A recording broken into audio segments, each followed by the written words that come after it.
Travis Gibb. Yeah. You No, I liked it that Danny did it. I felt like somebody else knew what I did. So Travis is out of Brevard, where he's got Orange Cone.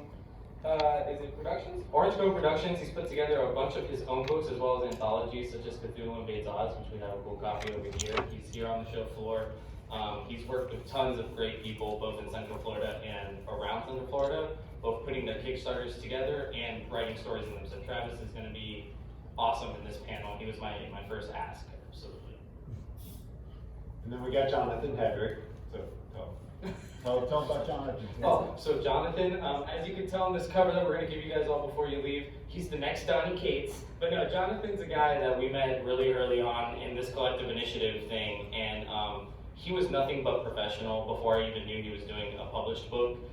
So we were going to carry his book no matter what, and again, he's got a little bit of both sides. He's had a book through Scout, and he's had a bunch of successful Kickstarters with the Freak Show franchise and Capable and a few others. So these guys have all been across it. They've done everything. I've known David for 5 years now when he was working on a little comic book called The Couch. That is now like just a side memory for most of us. So it's cool to have all these guys here to talk about this. I think they're going to be a big help for you guys. Okay, so I don't really have that much to add. We do have a comic store, and having a comic book store, you run into a lot of people that want to put their books on your stands. They want to kind of find whatever they need to do to get it in there. So it wasn't a mistake that we called the collective a comic and game community. You can bring a game community out to play. Bringing a comic community in is a little bit different because that's kind of reaching out to a lot of the local artists and giving them space on the shelves, which is kind of something that a lot of people need just kind of to get their book noticed. It also works with us because you then tell people that your book is at the collective, then people can come in and buy the book there. So these are some of the things that we're doing, but these guys are gonna help give the ins and outs. When Danny, kind of a year and a half ago, when he came to work for us, he was kind of more about working with the smaller press, the smaller publishers, and he wanted to start with the initiative.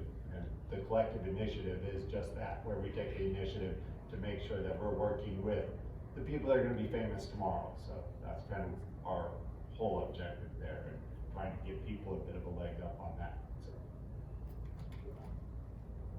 So yes, as Byrne explained with the collective initiative, that was a crazy idea I pitched him a year and a half ago that started with Travis and Jonathan honestly giving me interviews and talking about their books, and it's grown to over 30 or 40 books, all self-published on Kickstarter or sold to us directly from somebody that takes place on our shelf right next to Marvel, DC, Independent. And these guys are just going to talk about some of the things that I really think help them get onto our shelves, other than just being great people. So if you guys don't mind, I'm going to go ahead and get started. And I'm not going to bore you guys. Literally the first talking point, like if any of you guys were to just walk out after I do this part, this is like the most important part I'm trying to get into comic stores, is your pricing. You guys have to remember that you're competing with $3.99, $4.99, in DC and Marvel's case, sometimes $5.99 books. But while on Kickstarter, your $10 tier, $15 covers is totally going to work, and these guys have done tons of success with that. When you're offering a retailer tier, you kind of have to try to adjust that to make sure it's going to work for everybody involved. You guys shouldn't be losing money, but at the same time, you got to make sure there's wiggle room for the store to make money. All of these guys have been able to do it to large success. David has Scout, which makes him work on a different set of rules. So I'll go to David last on this, but let's go ahead and start with Jonathan. Jonathan, you've done some really successful retailer tiers on your Kickstarters. How do you approach packaging those together? Yeah, you have to make it beneficial for the retailer first, and there's a balance with it. You don't want to offer them too many comic books where it's going to take up too much of their shelf space and backroom stock, because square footage is actually money too for these small businesses. At the same time, you want to make it worth their while. So when it comes to packaging a reward tier for a retailer on a Kickstarter specifically, I go into it with just making sure that I'm giving it to them at cost. I'm not going to make any profit on that, but at least I get it in a store. And if someone doesn't feel comfortable with backing a Kickstarter or doesn't know what Kickstarter is, and it's a lot of people don't. They want that experience of walking into their store. So I can tell them, hey, this store backed me on Kickstarter, like the collective, and then that individual will go into the store, and now it's hands-on. It's not just me mailing the book to them. So the benefit for me is I can direct someone that didn't back my Kickstarter into a store and still get their hands on the book. And the incentive for the store is now they have a new customer or a return customer, and maybe that customer buys something else beyond my book as well. I kind of went off on a tangent there. No, that's actually perfect. And so while Jonathan talked about kind of putting together your package for the your A covers or B covers, he tends to. I think he was doing, even during the pandemic, virtual signings or meet and greets with the creators. With us locally, he does local signings. Travis was also, the first time we were introduced to Travis and we were actually able to grow the collective initiative, was that he had his regular tier for retailers, like Jonathan explained, and then he had kind of a larger one that included a store exclusive cover. And that was such a good deal, we couldn't pass it up. It was the first store exclusive we'd ever done. We've done probably 7 or 8 more since, but I have to admit, as a retailer, and that was kind of the first ask I had of Brendan. That was a couple $100 check or PayPal deposit we had to make. But the deal was so good for the amount of comics and the art and everything. But I want Travis to talk about that a little bit, because I hope you didn't lose too much money on our account, but I know that was a amazing tier that you put together there. And talk about when you put that together for Food Nations. Yeah. Stephen can show the cover over there if you guys want to see it in a second. It's here too. But what we did, and the reason why I do that, is I try to build something that I can be part of the store community. It's not just about selling my comics in the store, it's about being part of the community. So what can I do to help them push my book a little bit bigger than other stuff? And what can I do to make that book special, right? Anybody can bring your books to a store and get it added to the shelf, but if it just sits there, most stores do a consignment where they'll sell, a certain amount, they'll give you money back if they sell some. But instead of doing that, what can you make it to say, hey, we're gonna partner with this, what can we do? So because of that, I took some risks, and I put together and had my artist create that. A piece like that is pretty expensive when you talk about all the heads. Those are all likenesses, so every one of those had to be likenesses. So that's a big deal, and it's a big ask for an artist. But the adventure is we've got that. We, because I did so well, we did the second exclusive for issue 2. It's kind of building that community, and you can't always do store exclusives with a store. It depends on whether or not they're interested. But if you can't, figure out what they're doing. If they're doing a online auction or they're doing some sort of event that you can be part of or interview, it helps your process and it helps you build that connection with them. The other thing that I want to make sure it's not missed, and it's about pricing. One of the things that a lot of indie comics do that I think is a really bad plan is they resize it to either too small or too big. And remember, real estate is a big thing. So if it's too big, they have to choose between that or another book. They're going to choose the other book most of the time because it probably has a name. And if it's too small, they don't know where to put it because it doesn't fit on the shelf with the other books. So that's something I wanted to add. I know it wasn't a question, but I want to make sure I set that out, because that's the biggest mistake that I see when indie comics come. They give you a giant magazine like portfolio, and they're like, who's going to get that? And how are they going to sell it? Because it takes up so much real estate, and you don't have a name. That much real estate costs, right? There's a value to that. Yeah, exactly. And also, it's like he said, it's sometimes hard to find space for something that large. Even Scott Comics has successfully done some, what do you guys call it, the artist per kind of? The legendaries are very hard. Yeah. Because they're 11 by 7. It's basically the size of a large print. Yeah. The magazine ones, obviously, that's a fairly standard size. It kind of matches DC Black Label.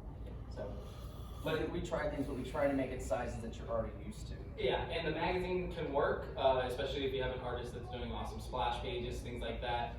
It does get difficult when you get bigger than that. Some people like to do the old TMNT style sizes.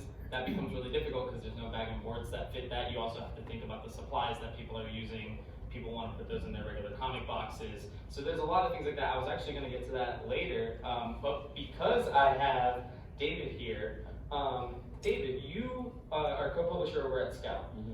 Now, are there any kind of do's or don'ts of if you are trying to, kickstart your first franchise or book, and you offer a retailer tier, but you do potentially plan on trying to pitch it to a company like Scout? Are there do's and don'ts to that? So we do actually allow even books we've signed to do Kickstarters, but we do not allow retailer tiers because eventually the book will be in stores and we don't want to cannibalize their business. We know that they will have an opportunity to order it from the direct market through Diamond or Lunar or whatever distributor, and we don't want them to basically be competing with themselves down the line.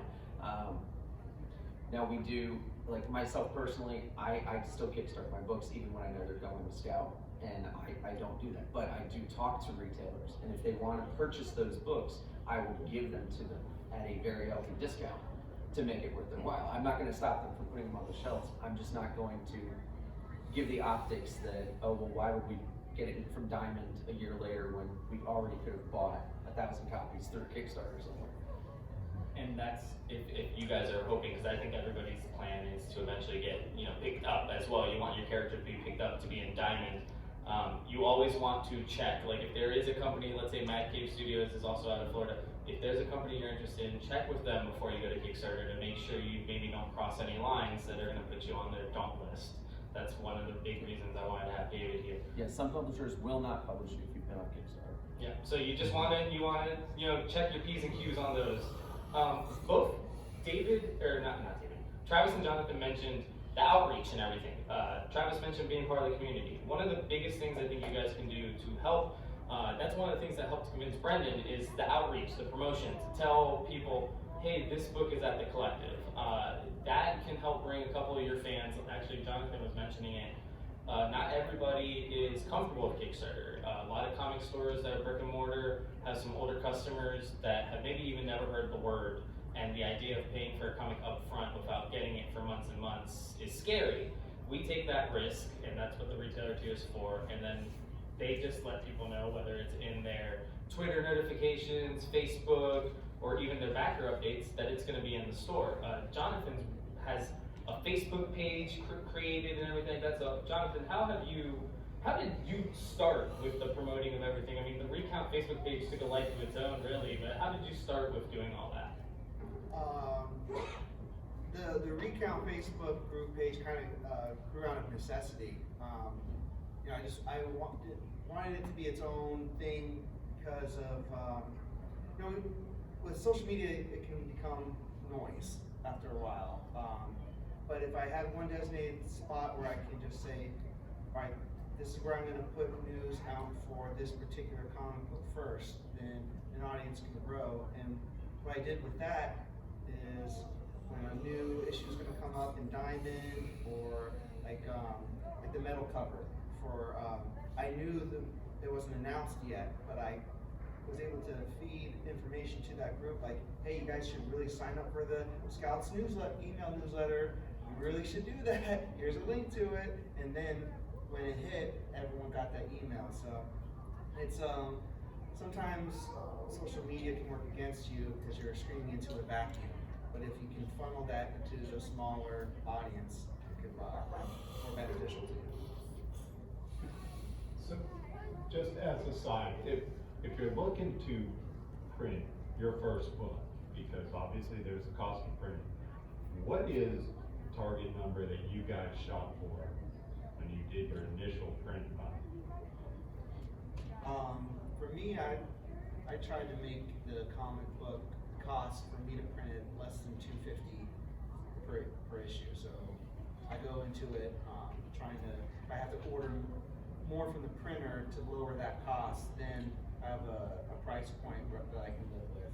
That anything when we start getting into $3 per print copy, it's hard to sell a $5 book. It's already hard to sell a $5 book when you have the big two selling things for $3.99 plus a digital copy, like Marvel does. But yeah, if I can break even and at least get half of that, it's worthwhile. And for me, I go the opposite. I go a different route. I try to print as much as I can, and then a little bit low as I go. So I try to get it like a 2,000 run for one, and I'll get 1,500 for two, 1,200, and then 1,000. Because I know that I'm gonna be, using this for the whole run. So my arcs are 4 arcs. So I try to plan for that. And it's rough too, right? Because the first one you're like, hey, if I can just make this money and flip to the next one. But you've really gotta invest in yourself from the beginning, knowing that you're gonna keep doing this. You gotta commit to doing it all. And I think that's the other big thing that stores how you build trust. It's a lot easy for Danny when Danny was pitching Blue Nations to Brendan. He's already got 3 issues of his other book out. Like, he's gonna commit, they're gonna be an issue 2. Because a lot of the guys who go in the stores, who want to go in the stores, they drop off an issue 1 and they'll never see him for an issue 2 because they never committed, they didn't make enough money, they weren't Donnie Cates level after day 1. Not like you, but other people. Well, and he's absolutely right. That was going to be actually the next talking point was consistency. Travis, I gave you the notes ahead of time, and now you're just stealing them from me. But no, consistency is super important because, and again, we are not expecting you to put out a monthly book the way the big 2 are. We know, especially on the Kickstarter level, that's probably impossible almost because by the time you get to fulfill, and a lot of guys I think have a moral code that they don't like to do another Kickstarter until they've fulfilled their last one entirely. But you just want to have consistency that you're putting out. I want to say the ideal number is at least 2 to 3 books a year. Even if they're not in the same series, you want your name out there. You guys would be surprised how many people add a self-published book, Capable from Jonathan, Broke Down the 4 Dead Bodies from Travis, Jessamy from David, and they ask us to add it to their sub. It's a weird request because the computer doesn't allow it. We have to manually just type in a comic book and we pull it for them, but it's a really cool feeling, but that's because of the consistency. A lot of people won't necessarily add it to their sub at issue 1, but once they saw 3 issues of Capable, they're in, and once they saw 3 issues of Broke Down, they're in, and same thing with Voodoo. So consistency is really big, and then making yourself available. Jonathan, like I mentioned in his retailer tier, if you're in Florida, I mean, you've gone as far as Jacksonville, and he will make the drive to do a store signing. As a store, I can confirm we can sell, I mean, I'm not gonna throw a number out there, but we sell a significant more amount of books if somebody's just there, smiling face, willing to sign the book. I know one of our customers right here is always willing to support one of these guys just because they're in the store. And they'll continue to do that for issue 3, 4, and 5 even, just because you're there. So if you guys can make yourself available, it goes miles and miles for the store. And even if you aren't local to the store, offer to do their podcast. Travis, I think you've had a lot of success, especially when you did Cthulhu Invades Oz, to talk on different podcasts. It helped that you had a cast of great creators, but you got to go on a lot of podcasts and talk about their book and everything like that. And how did you see that kind of help you, A, be able to get it funded, and then B, be able to get it to the point where we could have it in the store? Well, I think podcasts are really the secret to Kickstarter, or to even just get your comic, even if you're not doing Kickstarter, you're just making a comic. Getting someone else talking about it, it's not you, right? That's the key, is getting, you can talk about it all day long, but it's more that other people are interested, other people are hyped about it, that's really gonna make the difference. And a lot of the workers who work at this comic store, so not the owners, because the owners are doing orders and doing all that stuff, but the employees tend to be comic fans, right? So they're listening to these podcasts. So if they hear this same book coming up over and over again, much like the recap number 1, your book just got on Comic-Con, even though it's been out, almost a year, it just got on there because again, people kept talking about it on podcasts and groups of how much they enjoy these issues. Because I don't know if you're like me, but I buy, a $50 stack every week. I don't get through it every week, and then sometimes it's months before I finally like, oh, what's this? I wonder if I can get issue 2 now. It's been like 6 months. So getting all that and doing that is the thing. The other thing as well, when you're talking about not stores, there's a lot of a new trend with podcasts is they create groups and communities through Discord and through Facebook. They're buying covers. So they're messaging people, hey, can I get one for a group? I know they do have that situation where they want to buy store exclusives for groups, and there's some Scout books that are doing that now? Yeah, so that's a big thing. It's not even a store. and that's all, I believe Mad Kid was doing it too. I mean, there's a few Yeah. publishers doing it, and actually I wanted, since we were talking about the consistency, especially when you guys have multiple projects, David, I want to ask you, because you have State, what you do through Scout, Jessamy, what you do exclusively kind of through Kickstarter. I think there is a preview in the free comic book today book. But how do you juggle trying to meet your, do your projects for State and then do your projects for Jessamy and kind of keep that consistency? Honestly, as a writer, I just try to stay ahead of my artist. It's a good goal. Yeah, I mean, I have probably a half a dozen series on to write, but I'm in a different boat because I'm also publishing 20 to 30 books a month through Scout. So that takes up a lot of my time, and basically I do Stake and the spinoff, but that's all I can do right now, and it's a lot of work just to stay ahead of her. Like, I have an issue, I'm an issue ahead of her right now, but I'm going to have the entire season 2. We just wrapped season 1, which was 6 issues of the series that comes out directly through comic shops. I need to get that written probably in the next 3 months so that she can start, so we can put it in stores next year. Doing the Jessamy story as Kickstarters gives me at least a little bit of freedom, where we did the last one last October and we're live right now on Kickstarter for number 2. But that was because of having to write 6 issues, get them drawn, and get them published in the main series. So January we will likely be back with number 3 to finish the series. So, and then that will be at the end of next year, hopefully, in comic shops through the normal distribution channels. You're a busy guy. I don't know how you do it. And he Don't sleep, don't stop, bro. He comes to our store and does signings every once in a while. It's really awesome. And Jonathan and Travis have had really successful relationships with not just our store, but their local stores over in Brevard with their Kickstarters and doing the retailer tier and the appearances and things like that. But part of you guys being asked back is that consistency. When you guys are when you did Broke Down for Dead Bodies, and I guess with Capable, Jonathan, since that's your most, has a couple issues under it, how many of those do you guys hope to get out in a calendar year? Like, what is your guys' goal with that? And 4 would be pushing it, but at least 3 in a calendar year for a self-funded crowdfunding. Self-published crowdfunding book.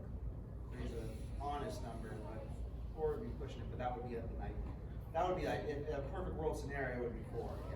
And Travis, how did you try to do it? I know you finished Broke Down, but how did you try to schedule that out? Yeah, my plan was always to do a couple a year. It never worked out, but that was always my plan. But it's time and effort in putting that in, getting that. But one of the things you can do, can you bring up the thing again, Steven? Where'd he go? I just looked over. It's not even close So one of the things that, if you're part of the comics community, you can do these things as you're trying to be consistent and trying to get more books out, is there's different anthologies that you can be in. One we just put together with the collective is called Tales from the Collective Initiative, which you can back on Kickstarter right now, so make sure you guys do that. But as you can see, it has Nations and Capable in it. And what that does for us, for Jonathan and myself, is that gives us somebody else is doing it, so we can keep working on our stuff, but it keeps our name out there while we're working on the next issue. So while I'm working on issue 3 for Voodoo, you're going on 5 for Capable. This allows us, other people talking, and other people may see the book, because it may be picking up for, someone may pick up Ludations and find out about Capable for the first time, or Viserion Tales or Final Growth. So that even though we did this one from Tales of from the Collective, there's other anthologies around that you can be part of. So you can put for your stories. The thing is, just be careful. Make sure that you own it. Make sure that they don't have reprint rights whenever they want. There's a lot of things you got to be careful of. But this is a great opportunity where you can go, hey, maybe I can't get another issue out this year, but I can do a 4-pager for somebody and get some more content out to my fans. And then that obviously helps you with putting out updates to your Kickstarter fans too. You can say, hey, back this, and like with right now our Kickstarter, because Capable's in it, we have add-ons that are, hey, Jonathan's issues 1, 2, and 3 of Capable. So, and it's really easy to do that. I guess cross-marketing is what that would be called, but it's really easy to do that when you have a friendly creator to work with. The next point I wanted to get to, and I'm actually going to start the first person I'm gonna ask about this is David, because he has experience with this on a professional level. This is gonna sound crazy, but your paper stock is actually super important. Just the same way Travis was mentioning, you don't want it to be too big, too small. You don't want it to look like it's a cheap, book. You also don't want it to feel like it's a cheap book. You guys would be surprised how many on the fence guys actually buy it once they just hold it. Forget about looking at the art. Once they hold it and realize this isn't on newsprint, it's not on paper thin, really thin paper. David, I know you guys at Scout actually recently ended up changing your cover stocks on some covers. Like, you guys have experience, feedback and everything like that. How much thought goes into picking these things? And obviously, once you find the one that works for you, you stick with it. But how much thought goes into picking something like that? Well, obviously it's a cost issue, but really, most printers can get you a nice paper for a reasonable cost at this point. We do 70-pound gloss text interiors for our books, and it's not cost prohibitive at all. Marvel and DC, I think they use 40 or 50 pound, and it's paper thin. A publisher like Image, they do a self cover with their paper, and it lends to damages very easily. We usually do on our regular covers, not variants or anything like that. We'll do the 70 pound as a self cover, and we're finding a lot of damages lately. So we're actually going to a 80 pound, which is more of a cardstock, that we're seeing fantastic results, because Black Caravan did that the whole time. Yes. You guys don't really have any damages with Black Caravan books. No, well, we also don't have many damages with you guys because we order direct. But In the direct market, the people in the warehouses treat the books like they're garbage. So I mean, unfortunately, a lot of them get to stores and they're mangled. I feel like this goes without saying. Yeah. When you ship your books to the store, treat them very good, because we don't want to ask you guys for replacements, because we know that's going to cost you. You are not a major book publisher. You didn't print hundreds of thousands of overages.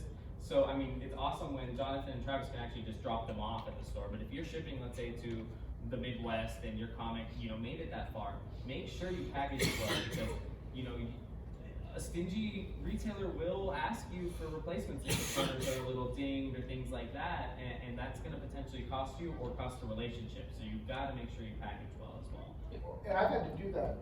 So I sent to a store called, I can't think of the name of the store called? The Space Cadet Collection. I did an exclusive cover to them, kind of like the Collective. They had their own exclusive cover. They all came damaged. So I had to eat that cost and print up another one. I don't even have that cover because they literally had all of them because I had to ship directly to them. But that's something, that relationship though, has done wonders for me. They order all of my books in great quantities. They sell tons of my books now.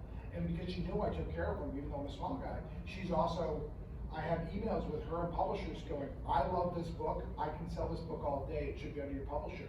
She's speaking for me. And I'm sure that makes a huge deal. Like if someone went to you guys and said, hey, you should publish this book, Scout. I sell really well on this.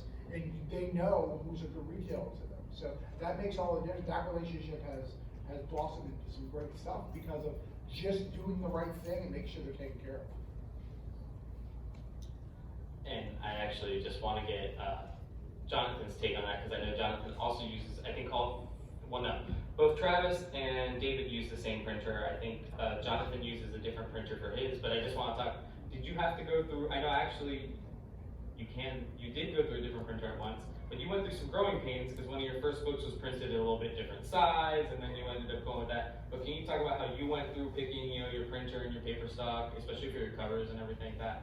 Yeah, it came from just mistakes, trial and error too. With the current printer I accidentally just scrolled the mouse wheel once and didn't realize it, and got a cheaper cardstock, and that was on me. I didn't realize it until I got it. So just do your research, double check before you finally put that order in, and always at least do a digital proof if available before telling them to print the whole run, because I have caught some things, and I'm glad I did before they printed. You can't expect a printer to fix something just because your letterer shifted everything to the right by 1 centimeter. You definitely don't want to eat up a cost like that.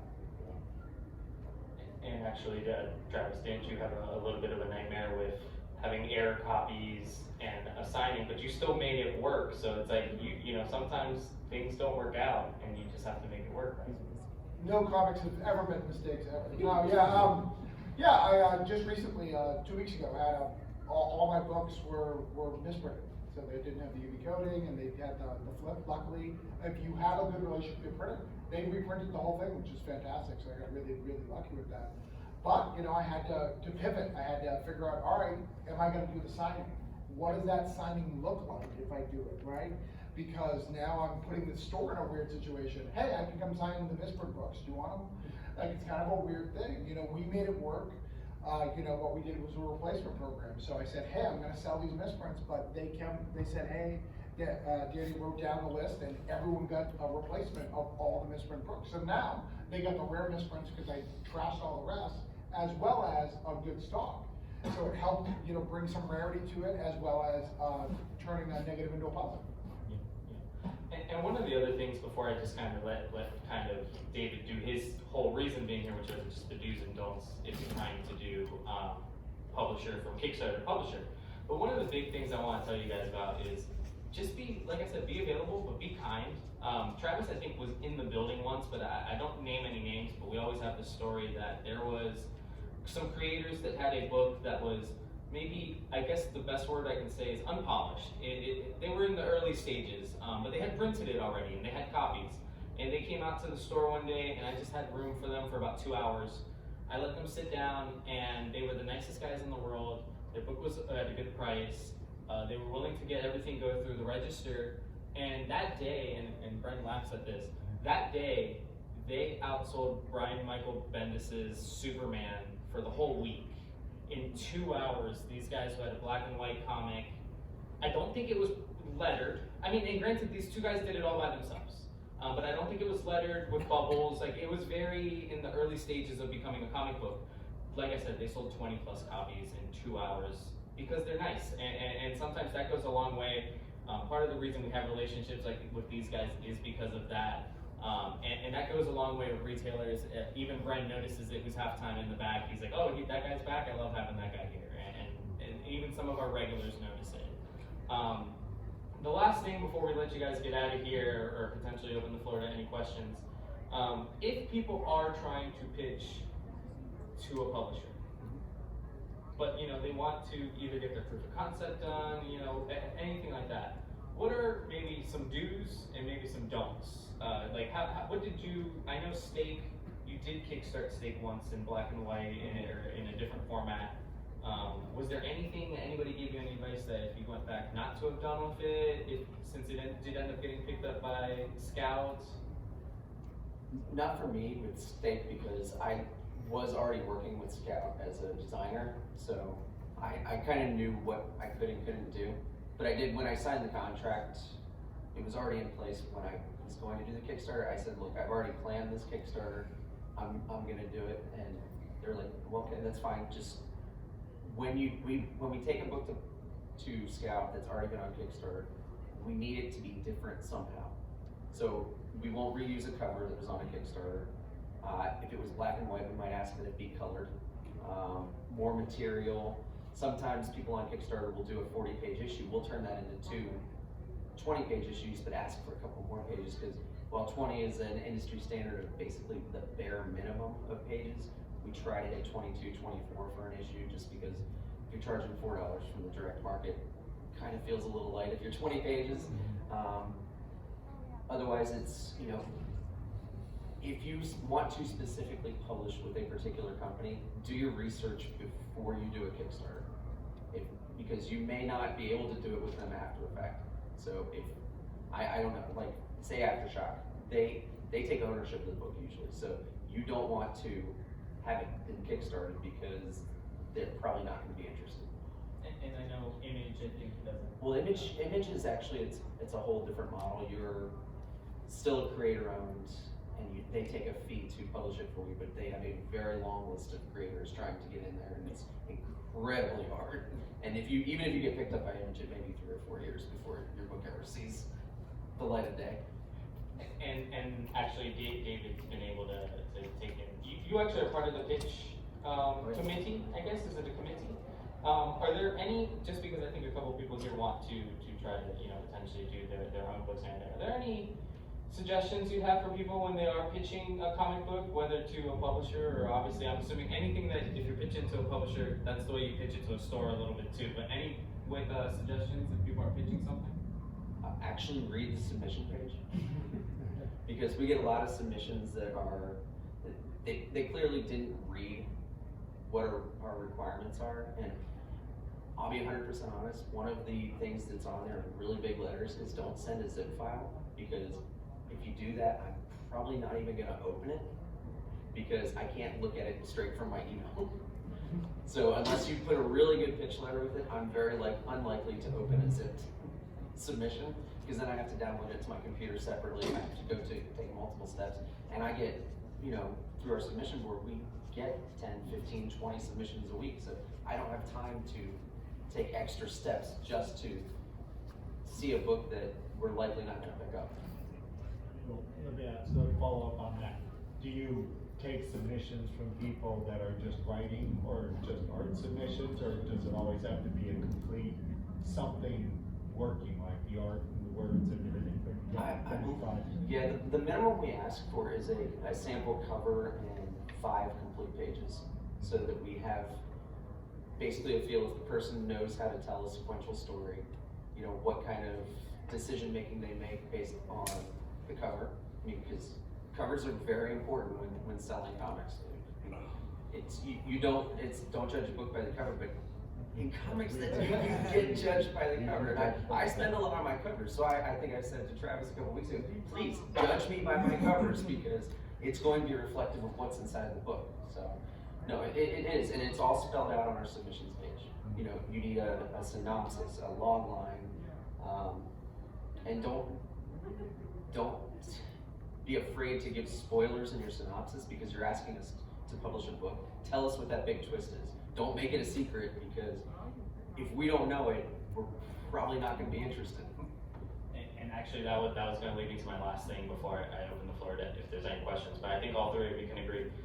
Time is super valuable to everybody involved, whether it's a publisher, the stores. Somebody once asked me, when's the best time to reach out? If someone's cold calling me, right, which does happen. I'll tell you what, it's not Wednesday and it's not Tuesday. Get an idea for your local store or whatever store you're calling. Find out when it's a little less busy. Mondays, I think I've told roughly everybody Monday's probably a good day. You're bound to get somebody semi-important in there because they're doing the FOC and it's not that busy. But if you call on a Wednesday or Tuesday when the diamond shipment just came in, we might not be able to give you as much time to listen to your pitch and everything like that. And while coming into the store, just like back in the day, a lot of us were told by our parents, like, go and follow up in store, right? That's great, but if you do it on a Wednesday, it'll unfortunately sometimes be forgotten because that's the biggest day for the store. Now, you want to potentially, if you have your books in hand, come in on a Monday, let's talk. Let's potentially get the books on the shelves for, I can technically sell it Tuesday with no street date, but it'll be on our shelves for Wednesday, which is New Comic Book Day. I think everywhere in the country, Wednesday is still pretty much New Comic Book Day. That's the day you want your product in the store. You want it prepared prior to that.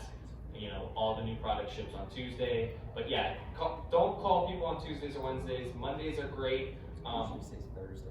Yeah, Thursday's a little slow. Friday morning isn't bad either, but I know a lot of these guys did text type communication, email, and things like that. That also works, but it doesn't hurt to call or physically come in. Just Tuesdays and Wednesdays are not going to work for most stores. And with that being said, does anybody have any questions real quick? So I came in late, so I'm not sure you guys can do this right, but what would be, you mentioned people talking about your books and podcasts, and that's good for advertising. What would be a good way for someone who's just starting to put their stuff out there to get themselves talked about? Well, it's gonna take a lot of effort, so I'm gonna tell you, but the best way to do it is join the community. Okay. Like all those groups, all the podcasts that are big have communities. If you're part of that community, they wanna support your community. Okay. A lot of my biggest supporters come because I'm part of the community. It's not that I came there, said, hey, can I be in your podcast? And they put me on the podcast. It's because, oh, that's Travis. Travis is in our Discord. Travis is mentioning this. Travis is recommending other books to me that isn't his book because he actually loves comics. That's the biggest thing to do it, and that's how you get it. So once you're part of the community and stuff, because people know when you're just trying to sell, right?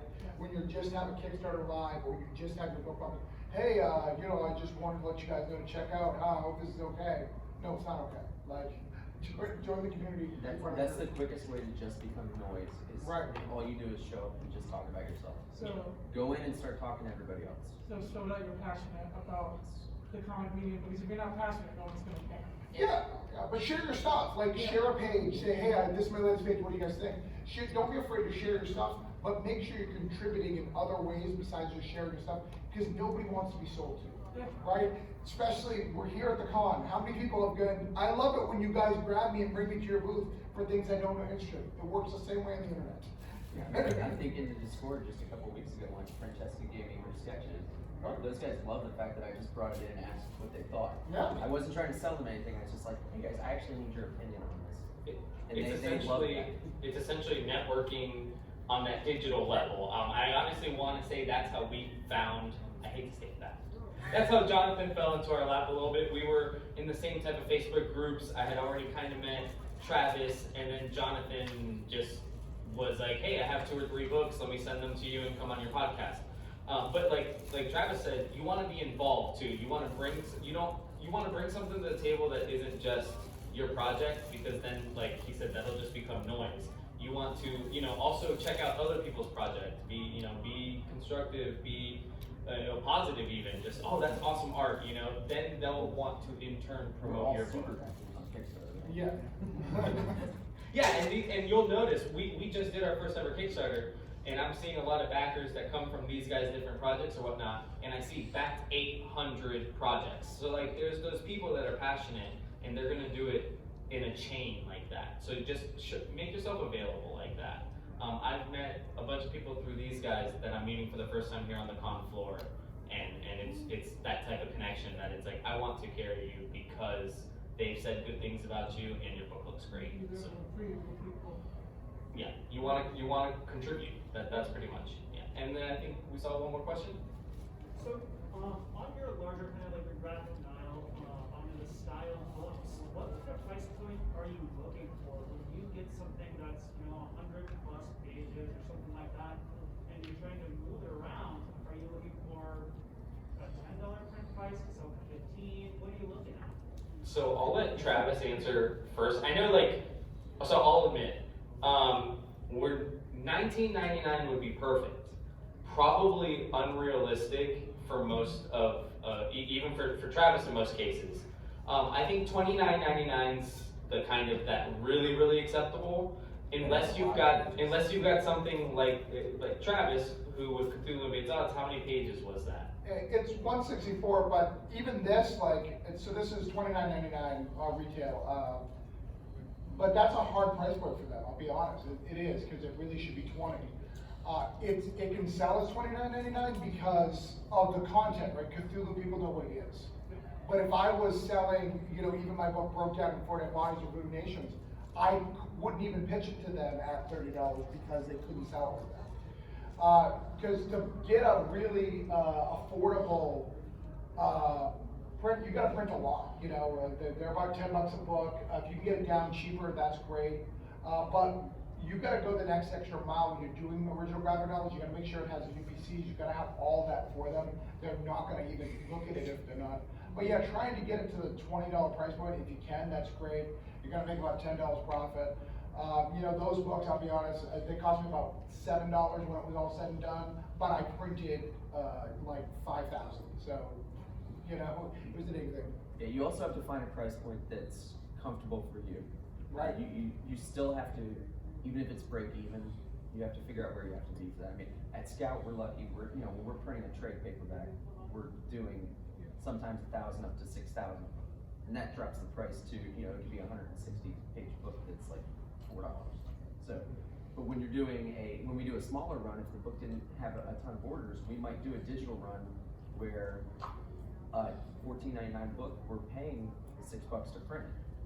So it really comes down to how many you're printing. And one of the things you can do too that's kind of neat trick, variant covers don't really work on trade paperbacks, but if you do something special, it doesn't have to be a variant cover, like a glow in the dark or raised letter. There's some stuff that you can do that doesn't cost a heck of a lot, but you can increase that point quite a bit. So like I have a glow in the dark version that I can sell for $40. The price point for me, it only increased $1 per book, but it helps me at cons to be able to recoup some of the costs I'll lose on the regular ones, if that makes sense. I did have a question. Yeah, well, my old comic book store before we went with the collective, but we used to work with people that would come in and they want to sell their books, and we invite you in, you can have a table, you can talk to our customers, sell to our customers, but then we're gonna split. And one gentleman said, well, that doesn't really work for me, and you'll understand after I explain it to you, but I'm selling it for $19.99. I've got $12 into the printing cost, so the profit then we'll split where you take 4 and I take 4.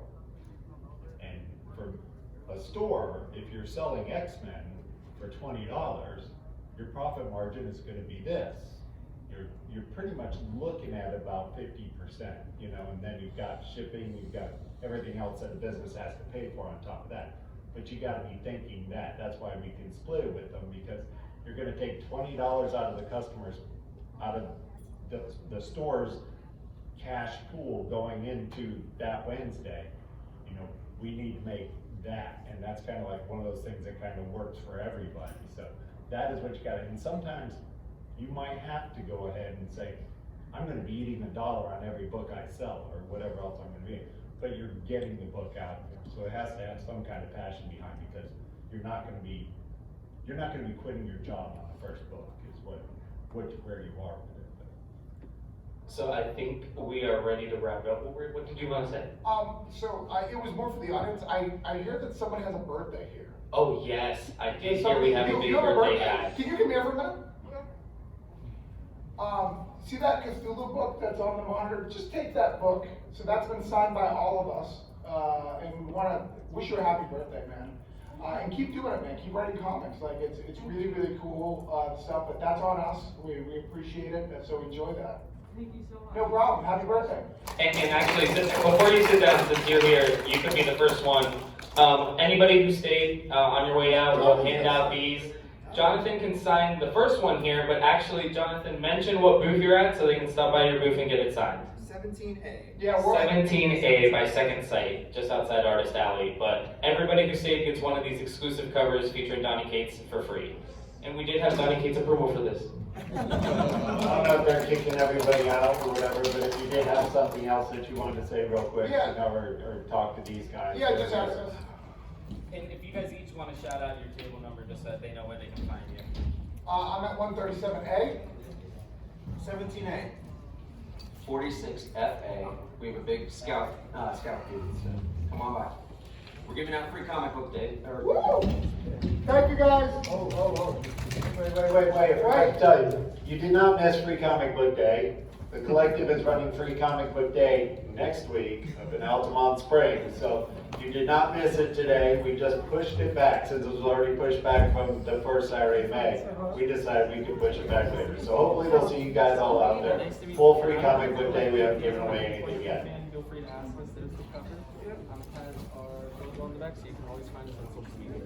Definitely kind of enjoy the community. Yeah, and reach out to any of us on social media. We'll find groups for you to join.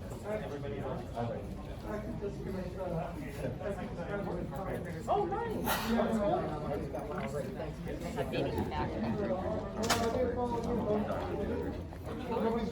Yeah,